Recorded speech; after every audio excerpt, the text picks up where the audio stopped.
Welcome to the Know Yourself channel, where making astrology known and understandable is the number one priority. I'm the Scottish Astrologer, and in this video I'm going to go over solar and lunar returns, okay, and what they mean and how to interpret them properly, etc. Now, I've already done a good few other videos regarding planetary returns, so if you want to see what it means for a Jupiter, Saturn, Venus return, etc., just please check out the channel. Going to have everything in a playlist very soon. That'll be the returns playlist, so just check through that.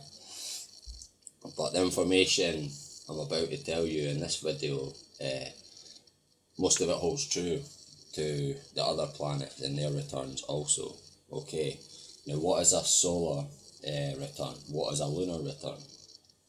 Well, what is on your birth chart, okay, on everyone's birth or natal chart, whatever you prefer to call it, the sun will be at a particular degree. Let's just say it's at 28 degrees of Aries on your natal chart, okay, and 30 seconds, let's say, okay, so 28 degrees 30 seconds. So once every year, like around about your birthday, maybe roughly 2 or 3 days out, okay, but around about your birthday every year, this particular orb will return to the exact same degree in seconds as it was on your birth chart, okay? Now, this happens with all planets, okay? They take different times, but the sun takes 1 year, okay?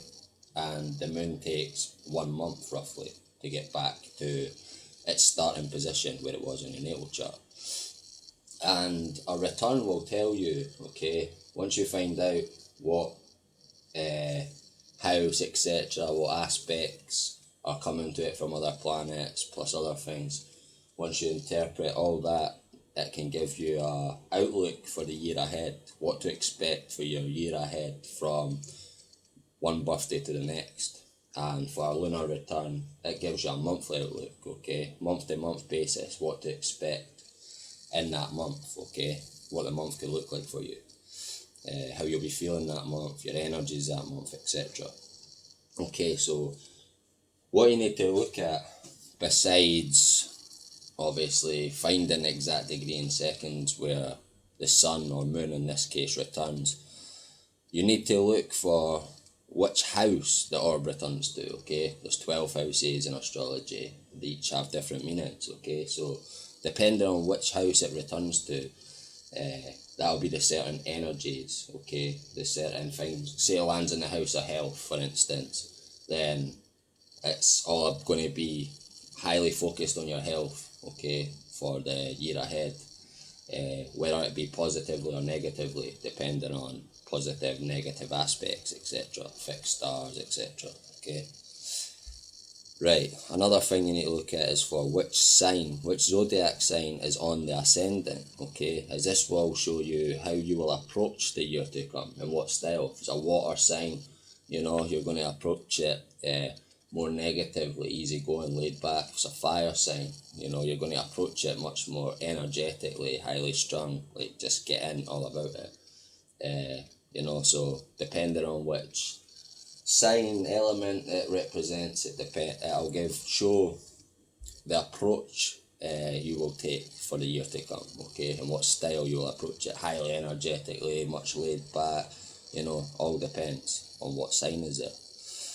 Like I mentioned, you check for which planets are aspecting the sun, whether positively or negatively, okay. Also, which planets on your natal chart are highlighted in the return, okay. If your ascendant on your natal chart is, for example, 26 degrees of Libra, and a planet is located there and making an aspect to the sun, okay, or moon on the solar chart or the lunar chart, the energies, etc., of your natal chart planet location, okay, will come into play for the solar return, okay.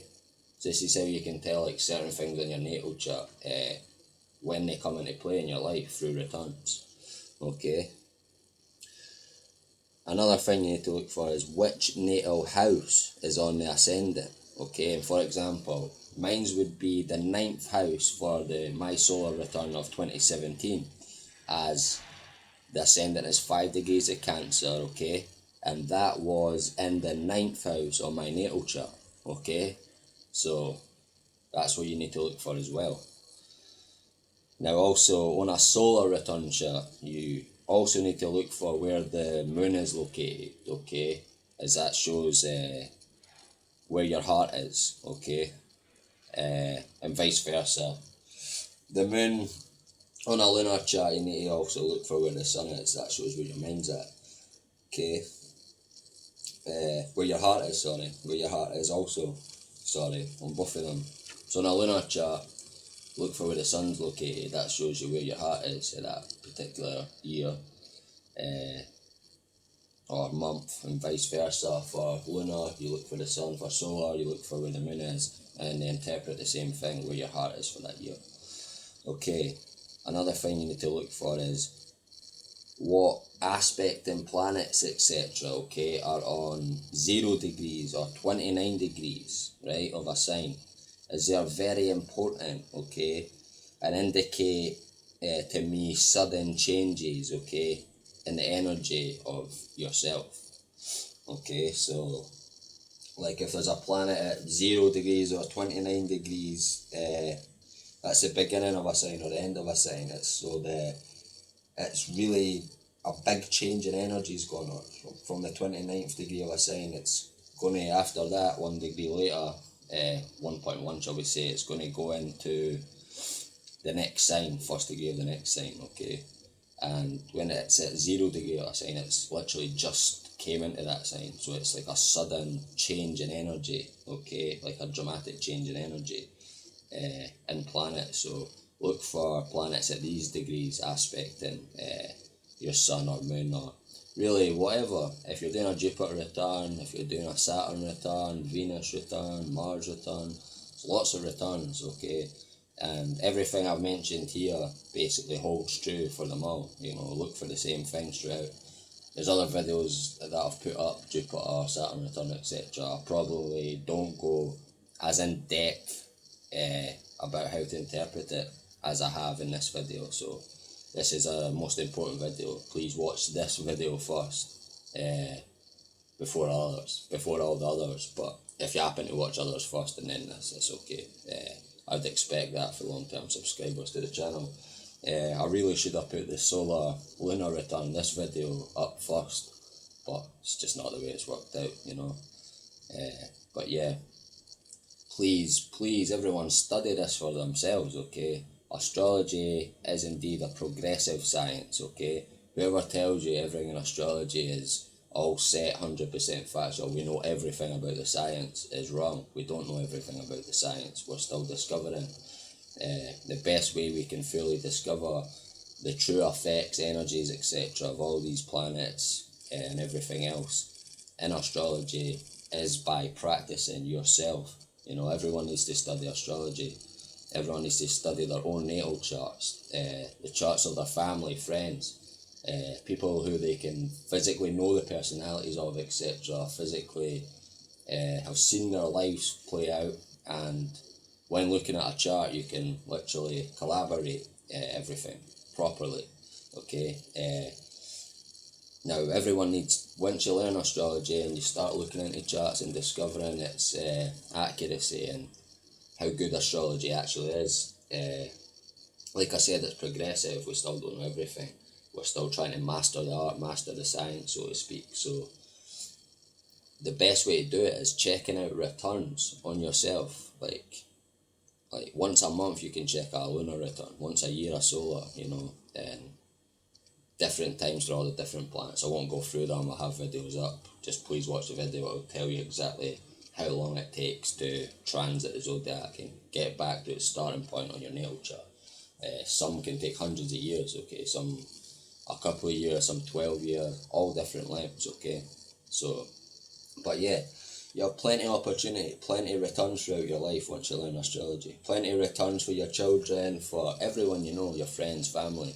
So please keep testing them out, and then you can see physically if what you have seen on astrology does come to fruition in their life for that year, you know. So it's the best way to do it, it's the only way to do it, and I encourage everybody to learn astrology, study astrology, and help this progressive science be in its more complete form, okay? It's down to us, it's only us who can complete this science and, you know, fully discover all its secrets, mysteries and wonders, okay? So I'm asking for your help, everybody, okay?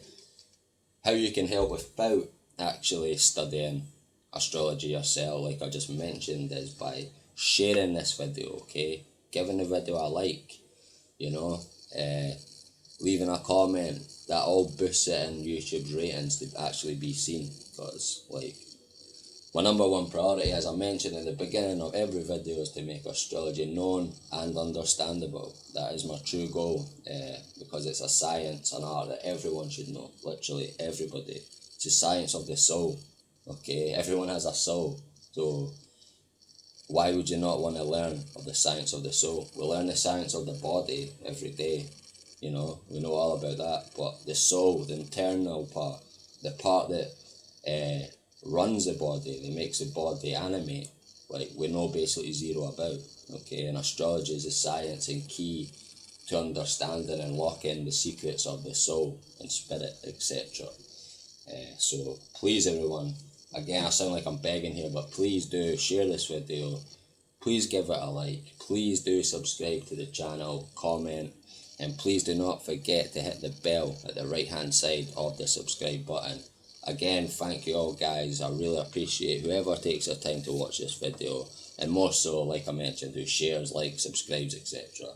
Truly, truly appreciated. The help is unmeasurable to me. Like even me getting one subscriber extra, that makes me feel so good.